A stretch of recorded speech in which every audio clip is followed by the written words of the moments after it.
Being 7 o'clock, we'll call a council to order for Nekoosa. Clerk, conduct a roll. Brian? Here. Larry? Here. Come? Here. Beering? Here. Donnie? Here. Greta? Here. Hamilton? Here. Coon? Here. Approval of previous common council minutes.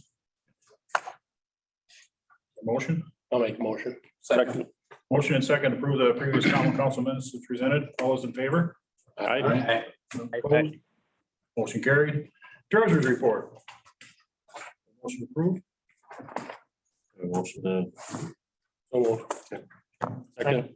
Motion and second to approve the treasurer's report. All in favor? Aye. Opposed?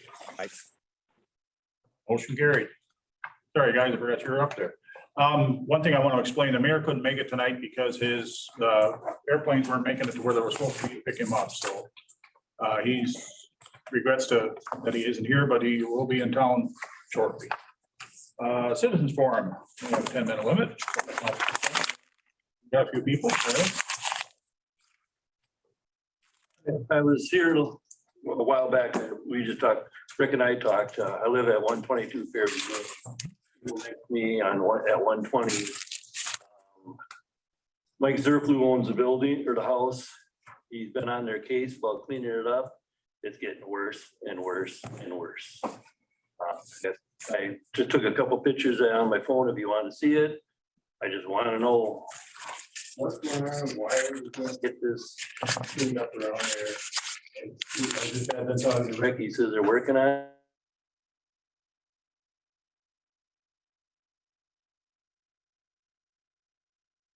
They're hauling stuff out of the garage. They have a pickup truck and a trailer covered with a canopy. It's been there for 3 weeks, almost 4 weeks now. They have no sign of.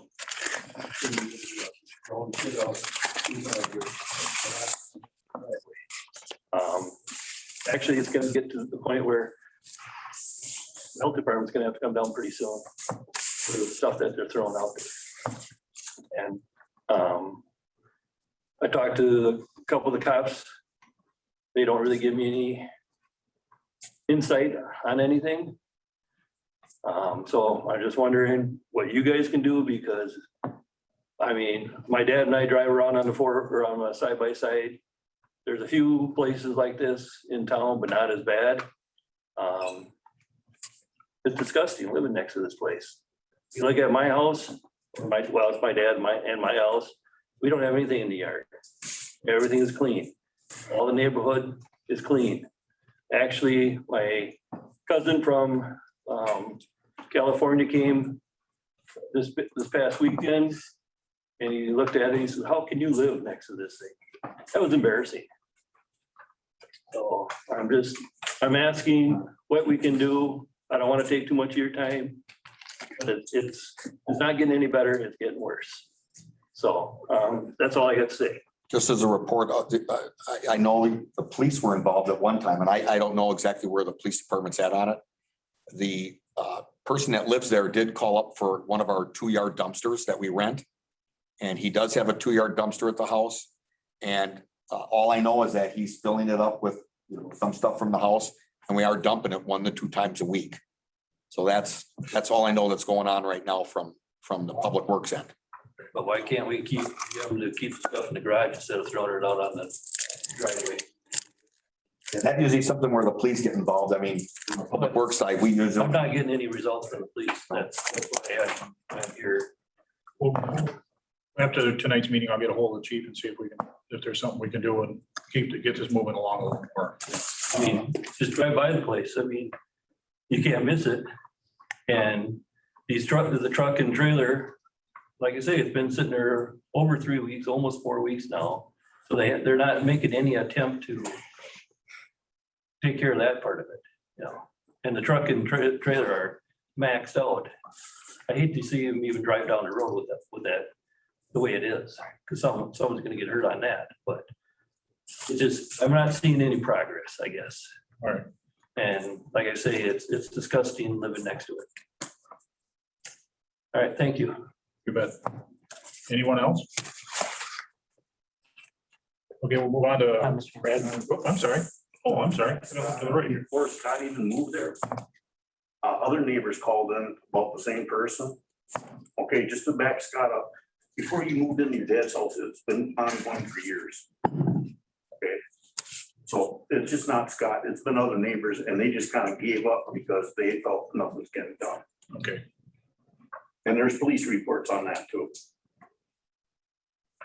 okay, we'll find out where we're at and then, I'm You just know- backing Scott up because, yeah, I know what he's talking about because the guy's yard butts up to mine, but other neighbors can see through the backyard of his. And I said, well, I can't see. So, we'll get a hold of the police. Like I said, we'll get a hold of the chief tomorrow and figure out where we're at on it. Get it wrote down here. Anybody else? I'll put my head up. Request to designate post Council Recreational Park as a no smoking, alcohol or tobacco use area. I thought Officer Berg was gonna be here. He brought that up to me and I think, Joe, he asked you to put this on the agenda. Yeah, he did. And I don't know why he's here, because why he's not here. But, Just to, you know, Something must be up. he seemed to be concerned that the splash pad in the Culture Park area, that people were smoking there, consuming alcohol. And he just brought it up to me that, boy, is this an area that maybe we should not have allow smoking or alcohol use in the center of our park at the splash pad area. I had one lady bring up about, she's like her grandmother and had her grandkids there, and then there's a couple big dogs running around. People didn't really care, and so, I mean, if we're gonna post it, which I think is a good idea, probably put no dogs, Yeah, and then, like somebody smuggling in a cooler of beer for the ball game and stuff, that's not cool, so. It needs- I I think think maybe it's- we should run that This through is something committee. I that makes think, so we sense. can iron things To one out. of the committees, maybe Property Recreation, Human Affairs Committee. yeah, that's what, so we'll send it to property rec and then figure out ordinances too. Brian, I'm sorry. Go ahead. I agree. I'm just saying we should run that through committee. I think we Oh, can come up with a good absolutely. list of what we should and shouldn't allow down there. Right, we'll Kind check of our just button ordinances that too. whole area up. Sounds good. So that's where it's gonna go. It'll go to property recreation. Okay, and now we have the presentation from S.E. Swiderski on the property at 350 Peckham, property purchase, on 350 Peckham Road. Welcome. You guys want to pull up a chair on the other side there? I can control the power. Ben, you want to run the PowerPoint? Okay. You can pull that chair up right next to you there, Ben. Okay. Perfect, thank you. You guys can reintroduce yourself again if you'd like to. Good evening. Thanks for giving us an opportunity to come back as we're working through this project to talk about our project SCS Nekoosa. And again, we're from S.C. Swiderski, so we've been in business for 29 years building quality housing and maintaining it.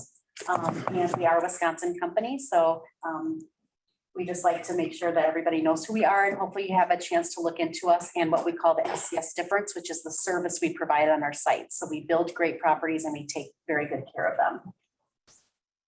And so just to introduce ourselves again, I'm part of the leadership team. I'm Jackie McElroy. I'm the Director of Business Development at S.C. Swiderski.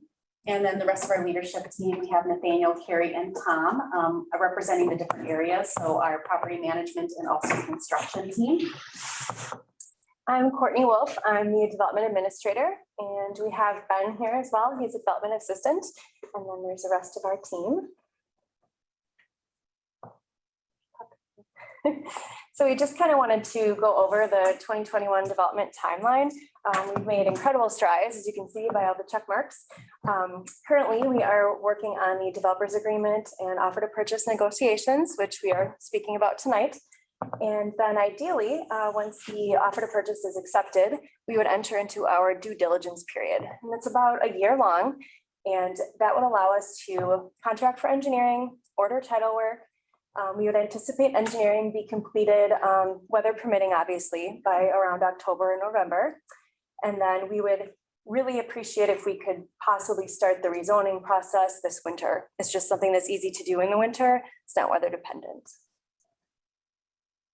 And then speaking of our due diligence, some of the things that we do during that time period are listed here. Most of this is done by our engineers, but they do a site evaluation, many surveys, CSM, geotech, schematic site design. They develop demolition plans, building layout plans, single family platting, and then stormwater management plan as well.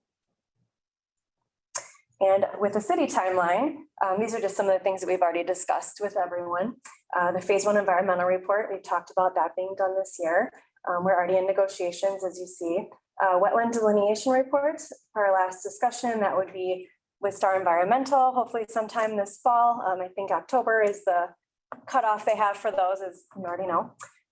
Demolition of structures, it was discussed that that would be done sometime in October, November. And then again, if we could do the rezoning, the creation of the PUD zoning classification, that would assist us in the rezoning process. And then for 2022, many things are going to occur in 2022, but I just kind of wanted to summarize it a little bit. We would generally like to move through the approval process. So, you know, if there's more plan commission and council meetings and submitting the full project to you all for approval. And then if we could also do number 2 earlier, that we can provide our building plans. So the assessor can come up with an assessed value for the TID. And again, that can be done earlier if needed. It just depends on what your process will be. And then finally execute developer's agreement, and then we would purchase the parcel, and then the city would agree to bring utilities and public roads to the site. And then future, we are committing to a project start date no later than May 2023, and then project substantial completion no later than December 31st, 2024. And then we have shown a previous conceptual site plan, and just based on meeting with the city, we just made one adjustment. We got rid of one of the public roads going into the site to kind of save some money on that infrastructure cost. So you can see there's now one entry that goes through the twin home location. We're still open to changing this. So as we work through, we'll be having a lot of meetings with the city to make sure that we're kind of in agreement of how it should be laid out. So this is just still a conceptual site plan. But you can see we're working around an easement that we already know is on the site. We're keeping all of the multifamily on one site. And that is the part that we'll be able to commit to the completion date, because once we start the multifamily, we move right through it. It's not done in multiple phases. The houses would be built over several years as demand dictates. So we would probably give you a schedule, like we're starting a certain number the first year, and then based on demand, we'd make our plan for the next year, how many we're building the following year. So that is our current conceptual site plan that we're working with. And then just a summary of what's going on the acreage. We're splitting it up between the multifamily and single family. We have the 2 styles of the apartment buildings, the Bedford buildings and the Rusch buildings. And then we have 35 lots that would be for twin homes and single family homes. So it's a great mix on the site. And for the apartments, we're doing a nice mix of 1, 2, and 3 bedrooms. So again, a really great variety. We should be able to service lots of different people that would want to live at this location, truly making it a multi-generational community. And then just some of the images again. So this is the 1 level building we were talking about with the 2-car attached garage. That's our Bedford building. So there'll be 3 of these on the site. That's the back side of them. And then that's the bigger building, our Fulton building. That would be the 1 and 3 bedrooms. And that's the back side of that building.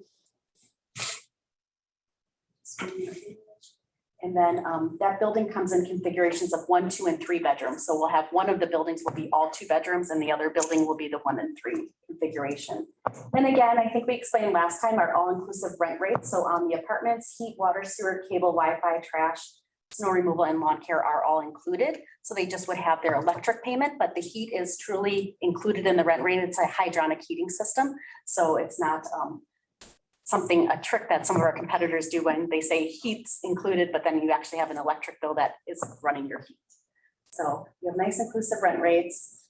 And then we had explained about our leasing team that will have professionally trained staff on site. We have our screening process you can review on our website. All the rules and regulations that we enforce are also listed on the website. So, you know, we have very comprehensive services. We'll be taking care of the property and it will be professionally managed. Then maintenance, I think we talked about that as well. Yeah, we have a great maintenance team, highly skilled. As you can see, our average response time is incredible.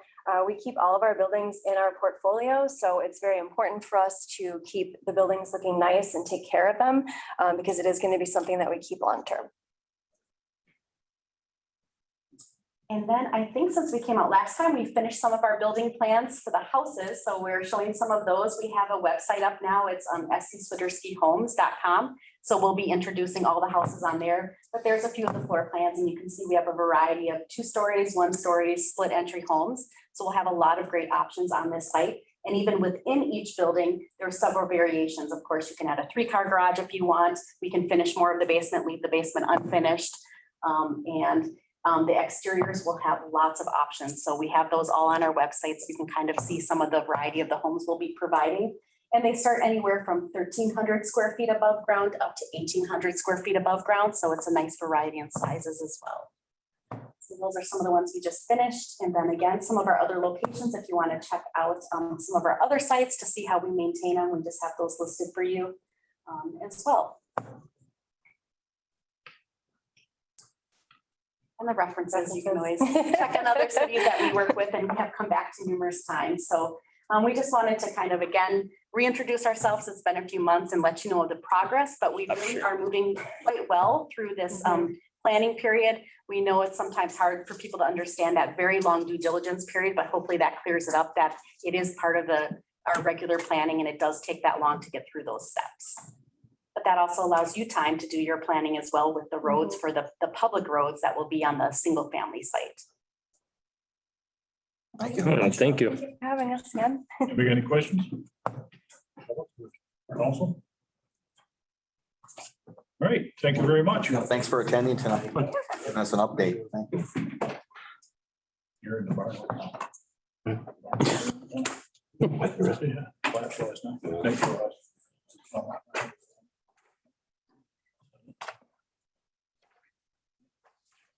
right, anything else? All right, we'll move along to committee reports, Ways and Means, Chairman Johnny.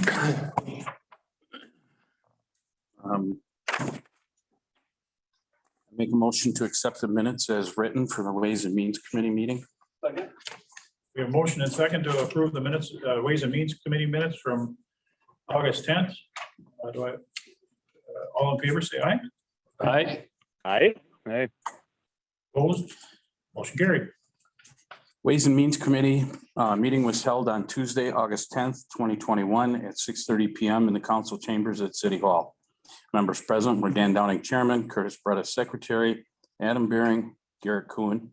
Also in attendance were Brian Krubsack, Mike Cum, Brad Hamilton, and Rick Schmidt from the Department of Public Works. Item number 1, we audited the bills. Item number 2, recommend approval of a beverage operator's license for James Porter at K&B Bar. And number 3, recommend donation of $3,000 to the Nekoosa Walleye Days. Need action on number 2 and number 3. There's a motion and a second for items 2 and 3 of the Ways and Means report. Clerk, conduct the roll. Brian, Yes. Greta, Yes. Tony, Yes. Larry. Yes. Beering, Yes. Yes. Kuhn, Yes. Okay, now we'll have the public works meeting from August 3rd. Alderman Breda. Public Works has one meeting to report on. I'd like to make a motion to accept the minutes as written. Second. We have a motion and second to approve the minutes as presented. All in favor? Aye. Aye. Aye. And opposed? Motion carried. The Honorable Mayor, members of Nekoosa Common Council, a Public Works Committee meeting was held Tuesday, August 3rd, 2021 at 5 PM in the Nekoosa Council Chambers. Members present were Larry Krubsack, Curtis Breda, Brad Hamilton, and Adam Beering, and also in attendance were Mayor Dan Carlson, Dan Downing, Garrett Kuhn, Brian Krubsack, Michael Cum, Rick Schmidt of the DPW, and Al Marceau. Item 1, recommend forgiving not to exceed $180 for the 406 Wood Avenue's water and sewer use. Item 2, recommend signing a contract with Advanced Disposal and Waste Management for garbage refuse pickup starting in 2022. Item 3, discuss Wood Avenue Water and Sewer Project. And 4, discuss the ARPA funds 2021 and 2022. I'd like to make a motion on items 1 and 2. Second. Motion second on item 1 and 2, the Public Works report. Clerk, Dr. Roll. Come, Yes. Coon, Yes. Beering, Yes. Downing, Yes. Larry, Yes. Brian, Yes. Britta, Yes. All right, then now we'll have the public safety report from August 3rd. Alderman Bretta. Public safety is one meeting to report on. I'd like to make a motion to accept the minutes as written. Second. Motion second to accept the public safety report as written. All in favor? Aye. Aye. All opposed? Motion carried. The Honorable Mayor, members of the Nekoosa Common Council, a Public Safety Committee meeting was held on Tuesday, August 3rd, 2021 at 6:45 PM in the Nekoosa Council Chambers. Members present were Curtis Breda, Larry Krubsack, Gary Kuhn, and Mike Cum. And also in attendance were Mayor Dan Carlson, Dan Downing, Adam Beering, Brian Krubsack, Police Chief Sean Woods, Ambulance Chief Joe Crutchmeyer, Rick Schmidt of the DPW, Fire Chief Ken Hartshey, Assistant Fire Chief Dave Reinschmidt, Joe Kaiser, and the attached list. Item 1, recommend blacktopping around Fire Department Storage Building for approximately $20,000. Item 2, discussed ambulance monthly report. Item 3, recommend accepting the resignation from Jake Kanowski and Sarah Smazel from the Nekoosa Ambulance Service. Item 4, recommend terminating Benjamin Shepherd and Stephen Hensler from the Nekoosa Ambulance Service. Item 5, recommend hiring Mike Dushro to the Nekoosa Ambulance Service. 6, discuss Nekoosa Ambulance Operational Plan. 7, discuss 2022 ambulance contract meetings with municipalities that are currently under contract. Item 8, discuss coverage agreement with the Wisconsin Rapids Fire Department. Item 9, discuss the ambulance replacement. Item 10, discuss staff concerns and questions. 11, discuss the stop signs by the Humke Elementary School. I would like to make a motion that we accept items 1, 3, 4, and 5. Second. Is a motion accepted, a motion to accept items 1, 3, 4, and 5 of public safety nature. Clerk, conduct a roll. before I do roll call, if you could just revise your attendance on there. Is Mike Archie, not Ken Archie? Got it? Yep. Okay. All right. Yes. Brett, Yes. Tony, Yes. Barry, Yes. yes, Brian, Yes. Larry, Yes. Okay, property recreation and human affairs. Alderman Downing.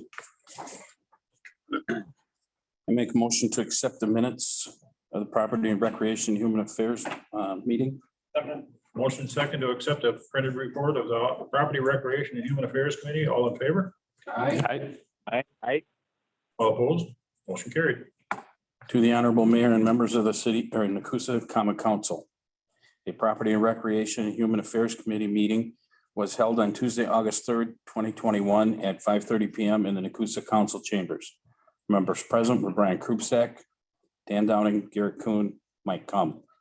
Also in attendance were Mayor Dan Carlson, Curtis Breda, Larry Krubsack, Adam Beering, Brad Hamilton, Rick Schmidt from the Department of Public Works, Police Chief Sean Woods, Joe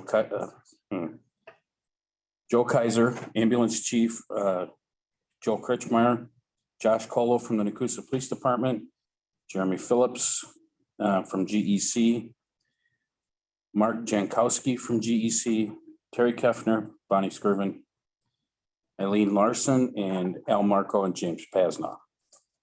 Item number 1, discuss building inspections in regards to 1002 Sunny Ridge Circle. Number 2, recommend approval with the development agreement with James Pasna, Fresh Start Services per city attorney approval. Number 3, discuss 350 Peckham Road and building update. Number 4, discuss planned unit development ordinance. Number 5, recommend American Engineering and Testing Report, Phase 1, environmental site assessment for $1,500. Number 6, recommend Veerbecker proposal, TIF 4 services not to exceed $10,000. Number 7, recommend hiring Star Environmental for wetland delineation pending update proposal at Common Council meeting. Number 8, recommend proceeding with offer to purchase with SC Swiderski for the property at 350 Peckham Road. Number 9, training equipments and seminars. And number 10, discuss municipal code chapter 10. I make a recommendation to accept item 2, 5, 6, 7, and 8. Second. There's a motion to recommend items 2, 5, 6, 7, 8 from Property, Recreation, and Human Affairs Committee. Clerk, conduct the roll. Brian? Yes. Tom? Yes. Bretta? Yes. Larry? Yes. Coon? Yes. Donnie? Yes. Beering? Yes. Great. Next is old business. Does anybody have any old business they'd like to discuss? Seeing none, there will go on to new business. The first item on our new business is the Wood County Library Tax Exemption Resolution. This is the same one we have every year. Every year. Yes, this basically takes the, so they don't hit us up for library tax that they have to everybody else without a library. So do I have a motion to approve? Make a motion. Second. Motion to second to approve the Wood County Library Tax Exemption Resolution. Yeah, roll call. Roll call on it? Okay, Yeah, roll call, vote, please. yeah, because we levy locally for that, right, struck that operation this way, so that way the county isn't gonna do it again. Yeah. You know, so Double hit on the same. double, yeah. Yep. Okay, Donnie? Yes. Larry? Yes. Coon? Yes. Beering? Yes. Tom? Yes. Brian? Yes. Bretta? Yes. Right. Next resolution we have is due to from budget transfer resolution. Yeah, that is our loan payment from USDA. It's a two-part loan program. We pay like in March or April, we make our first payment, and then we do our second payment is, within a week or so of now. And so, when you add them all up, that needs to be transferred because that just basically puts the money from the water into to cover the debt retirement, and that's in Fund 30. Right. So just an internal thing, so. Do I have a motion to approve the resolution? So move. Second. Motion and second approval of resolution. Roll call vote? Gary, do you second that, right? Yes. Yes. All right. Beering? Yes. Come? Yes. Coon? Yes. Brian? Yes. Donnie? Yes. Bretta? Yes. Larry? Yes. All right, next is the credit card resolution for the ambulance. Basically, all it is that they're taking off Ken Moody off the credit card that they are allowed to use and then put Ryan Hewer on it. Any questions? Do I have a motion? So moved. Second. Motion and second to approve the resolution for the Nekoosa ambulance official credit. Coon? Yes. Beering? Yes. Bretta? Yes. Larry? Yes. Tom? Yes. Donnie? Yes. Brian? Yes. All right. We have, we were talking about whether to do this now. We didn't know how long the meeting was going to last, but Attorney Apps said that he'd like to do the presentation for meeting notice preparation, open meeting law, Public Works Department. Excuse me, I went too far. And for the open meeting law. So if you want to take it away, go ahead. And I guess with the chair's permission, I'll get up and walk around a little bit. Hopefully the gentleman on the phone can hear me.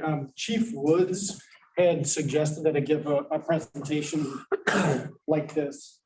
And it's just easier for me to give it if I can walk around and talk to you guys directly. You didn't want anything on the screen, did you? No, No, well, so did everyone get the email I sent Yes. earlier today? Yeah. So and for I guess for the benefit of the public, but I sent this out ahead, but what the council is looking at, I sent them 4 attachments. There's 2 different guides, one on open meetings and one on public records, that are guides that are produced by the Attorney General's office. And so they're updated every time there's a new Attorney General, but they're basically the same thing unless there's been some case law on the subject. And then there's 2 different presentations, one on public records and again, one on public meetings. They want them to have, these are all available publicly online, easy to find if you just search Wisconsin Open Meetings or Wisconsin Public Records. And so the idea today, what Chief Woods had suggested and recommended is that I talked to the council just regarding, hit the high points of some issues regarding public records and open meetings, and just maybe highlight a few things that I think are areas of interest and areas that I've seen that I think we should just be cognizant of, because there's no, I mean, I'm not aware of any issues or main areas of liability, major ones for the city right now. Obviously, if I was, I'd be have notified earlier, but I think that these are just some things to keep in mind and good information for the council. I'll try to kind of get this in 15 or 20 minutes because it's, I mean, I could talk for hours about this stuff, but I can talk for hours about a lot of things too. So I figured I'll beat you all to it in case somebody was going to jump in with that joke. So I guess regarding public records first, and right now I'm just kind of referencing the public records presentation, but a couple of high points that I want to hit are, so the Wisconsin Public Records Law is designed with a presumption in mind that anything that's produced by a governmental entity, and that would be the city and any of its subunits. So that includes the council, that includes the individual committees. It includes the clerk and treasurer's office and public works and everything. And so what that means is that there's a presumption that anything that's produced is available to the public upon request. There are some exceptions and exemptions from that, but there have to be exemptions and exemptions in order for it not to be public, is what it comes down to. So there's a couple of, I mean, this is all designed with the idea in mind that government transparency is supposed to be a priority in Wisconsin. And this is all, the public records are all found in Chapter 19, along with the open meetings. Public records is 19.35 or thereabouts. So if you're wanting to comb through statutes, if you can't sleep late at night, it's a good way to do it. So the people for the city who are custodians of the records generally know their custodians. The clerk and the treasurer, for example, would be people who are considered custodians. I think what's important to remember is that any communication, even if it's not in paper form, is potentially a public record. That means email as well. So council emails between council members, things and the clerk, just be cognizant of the fact that it's all potentially public. Now, emails you exchange with me regarding legal matters are privileged in almost every case. So if there's a legal matter that needs to be run through me, or if there's a question about anything legal, that's what the city attorney is for, basically, is what it comes down to. So just keep that in mind if there's a question or concern about anything. As council members, you and Rick, you too, and this goes for the police as well. Any of you may receive public records requests from people. That means either in writing, somebody may request, somebody may email you with a particular request, or somebody may just come up to you on the street and ask you, hey, I'd really like to see XYZ. So you need to treat any request for information as though it's a public records request. And if it's not in writing, if someone comes up to you personally, what you need to ask them is, first of all, ask them to clarify, like, well, okay, are you making a public records request? What are you looking for? And then ideally direct them to Joe or to myself and try to get them to put it in writing just so we can be clear about it. But you have to treat any request as though it is a public records request. And it doesn't matter, almost anybody can ask you, any member of the public. They don't have to be a citizen. They don't have to be a resident. And they don't have to have a good reason. Now, there are sort of context dependent motives that might, I mean, if somebody makes an overly burdensome request, if somebody comes to you and says, hey, I want to see the contents of every file cabinet in that building, and I want to see it in 10 days, you know, then we can look at it a little bit more closely. Like, wait a minute, what's this all about? Okay. But generally speaking, you should presume that whoever's asking has a right to ask, that they have a right to ask for the thing they're asking for. And if you have any questions about it, your city attorney is available. Okay. And so there are a few things that are not records. Your own notes, drafts that are not completed, anything considered sort of a preliminary document, that's not a record. Nobody's entitled to that stuff. Anything that's available, published and available for sale, or that's available at the library, the city also doesn't have to produce because it's easily accessible anywhere else.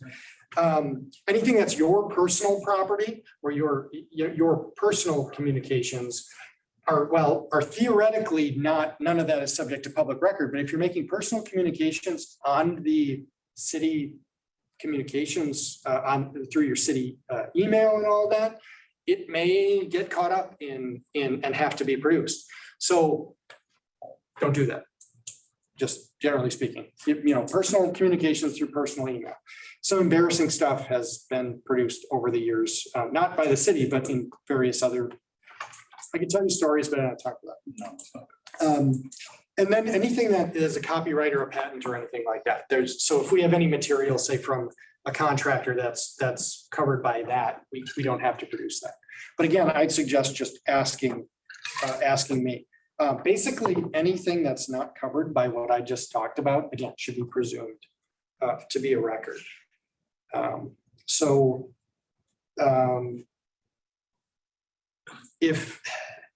And now there may be instances where somebody, a member of the public, or maybe a family member, someone like that, has contacted you through official public channels, and that's a communication that they've made publicly to you as a representative of the city. Again, presume that might be produced publicly. So if you get a communication where you think it might be inappropriate for it to be through that channel, again, let me know and we can address it. Because if somebody outside this who's not at this table or on the Zoom call sends some, a member of the public sends some very personal information to you in a communication that we might have to produce, that could be harmful to them. So we should try and get in front of that as much as possible. If somebody makes a request, just one thing I want to add is that there's no magic words for it, but try to clarify that it's a public record. Or that's a public records request. And even if someone doesn't know what they're asking for, presume that try to use that phrase, like, are you making a public records request? Because we just want to clarify as much as possible, help people to understand it, because ignorance on the city's part is not a defense. Okay. And it's not going to be treated as such by a judge if it were to come to that. But again, we want to try to get some specificity, because again, someone can't just throw request everything under the sun just to see if they can dig up some dirt. It has to be reasonably sufficient. It's a case by case basis. So if you get a request that's really broad, again, I can help with that. There's some case law on it. I'm not going to go, for the sake of brevity, I'm not going to go into it in tremendous detail, but the Attorney General's Guide to Public Records has citations on all that stuff. Again, I wouldn't call it light reading, but if you're interested, it's all out there. And that's why I wanted to create that or provide that to you in case anybody was interested. So the city does have kind of a general time frame typically to respond. Typically it's 10 days unless there's a much more burdensome request. So the sooner you let Joe know about it, the sooner you let me know about it, or whomever has it, the better. Okay, so time can be a factor. If we don't at least respond in a reasonable amount of time, then somebody can go to, typically it's the district attorney. In the past, what I've seen Craig Lambert, our DA, do is, for the sake of avoiding the appearance of conflict of interest, he'll send it out of county to a DA somewhere else. Not everybody does that. I know I've seen Louis Malewski investigate Portage County ones himself. Craig doesn't like to do that. And I think that I agree with the thinking as far as that goes. But there's going to be a district attorney, and probably not one that we're friendly with, that's going to look at it from a third-party perspective. So it's best not to tempt fate on that. I guess any questions on the open rec or the public records stuff that I covered? I know I kind of ran through a lot in a short amount of time, but there's you can always ask me questions by email as well if something comes up. I want to cover some of the open meeting stuff just because you guys do meetings all the time. And it's you're very well versed in most of it, but there's just a couple of things I want to remind everybody of. Again, the public policy is toward transparency, which means we need to be as clear and open about what's going to be on the agendas, what's being talked about, what's going and what decisions might be made. If we're not sure, the presumption should be to have more information, not less. And again, nobody has anything to hide here, or nobody should. So we want to make sure that we're as clear about everything as possible. Again, now for open meetings, any gathering of a government entity is going to be a meeting. Any gathering of government entity for the purpose of doing public business. An ad hoc gathering or a social gathering doesn't count, but there are still things to be careful of. You can't be, and again, I want to make clear, I'm not aware of any of this going on with anybody in this room, but I think it's worth remembering. You can't get together and talk business in any group outside of this room where there's enough people together to create either a negative quorum, which means there would be enough people there to shoot down anything that was going to be decided in your committee or your council meeting.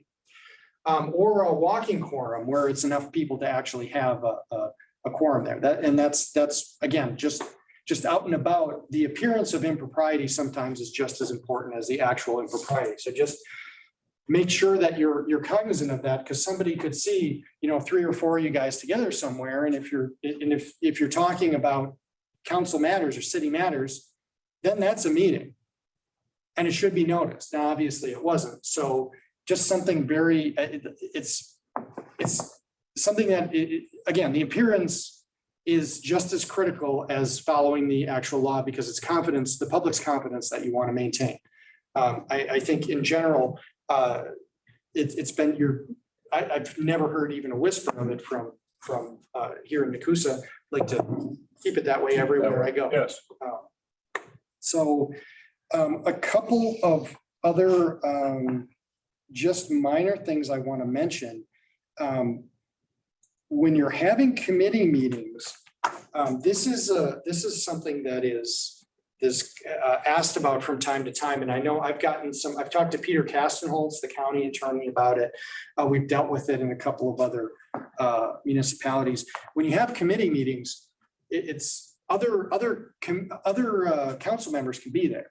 And that's standard practice around here. What you should really try to do those, make sure you identify, because there have been times in the past where I haven't been totally sure, and maybe when I was first starting out, but identify who the committee members are at the meeting, and they're the ones that should be having the conversation and should be making, of course, making the decisions.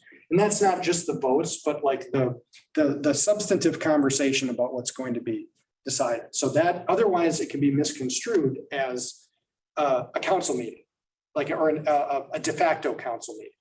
And that's something that I would suggest is something to keep in mind, because your committees have the individual people on them for a particular reason. And those are the people that are tasked with knowing the specific issues that are at hand, with talking to, say, for example, ambulance department people and so forth. I'm not picking on you, I'm just saying, because I do it off the top of my head that you're the chair of the committee. So that's, and those committee members should really be the ones that are making the decisions on that. And of course, when it comes to notice, I just want to say something about notice. For committee chairs, make sure especially because I think everything that you're doing in the council meetings is clear from the council agendas. But the committee chairs in particular, make sure that that if there's going to be a potential motion or recommendation on something, if there's going to be a decision on what's going to be sent to the council, you should have that on the agenda, not something like that's something that can't come up after the fact and then go to the city council. That's something that whatever committee it is, whatever you're doing, you want to have people be able to show up knowing what is going to be talked about and what's going to go to the next level. So if anybody has any questions about what that means, what that physically looks like, let me know. But just an important reminder, because these days, every municipality has committees pretty much. That's village level or above. And those committees have a lot of responsibility. And that the same is true here. So just make sure that all of those things are transparent. So there's never a concern about about people not knowing what's going on. Because the public needs to be able to look at the agenda and think, okay, do I need to go to this meeting or not? Is this something I care about or not? And it shouldn't be like, well, wait a minute, I didn't even know that they were going to do this thing. I would have showed up, or I would have at least sent an email or a letter or something like that if I had known. That's a situation we just want to avoid. And it hasn't happened, but as they say, the best time to plant a tree is 20 years ago, and the second best time is now. Well, I want to avoid having to have the second best time. Plant that idea today so that we don't have to address that issue. That's not mine, by the way. I think it's Confucius or something. Not much. So that's those are kind of the big. And I know we've had some closed sessions, but I don't really have any. I don't think there's any recent big changes we need to deal with on that. But if there are specific issues that any of the council members here or the mayor when he returns or the chief want me to address in terms of open meetings or public records in the future, I'll be happy to do it, even if it's just a short, answer some questions, something to at a meeting or even on over email. I'm happy to do that. I just want to put this out there, give a little reminder on some of these things and make sure you guys have all the information. Obviously you can find it online, but I figured it was much easier to have it sort of consolidated in one email. Hopefully all my attachments went through and all that stuff. Most of it doesn't change year to year unless there's a significant change in the legislation, which hasn't happened recently, or a change in or a major Supreme Court case that's addressed it, which, from time to time, that stuff comes down to the appeals court. So it's my job to keep an eye on that, and I'll keep you up to date in the future as changes happen. And if anyone, I brought a handful of physical copies of the presentation. So if anybody, I've got 3 of each of these presentations because it's a lot of paper there and it takes a long time to print that, as it turns out. But if anybody wants one, just let me know. I've got it. Any questions? That's the same thing you emailed to us, right? Yes, that's correct. So Probably maybe you get one of Joe, again, I keep one in, like, keep one office or something. any questions right now about any of the things I just covered? anybody in the audience? I Thanks, Nick. appreciate you referring to them as the audience. That implies that it's a performance of sorts. I don't know if they call it. If we have one person out there, we have an audience and we appreciate it. So I appreciate everybody's attention. Thanks, Nick. All right. Okay, we'll get going with the rest of our presentations. Now we'll have I'd like to see a motion on the various departments' monthly reports. Second. Motion to approve the department's monthly reports as they were presented to the city. All in favor? Aye. One opposed? The motion's carried for those. Next on the agenda, we have approval of claims.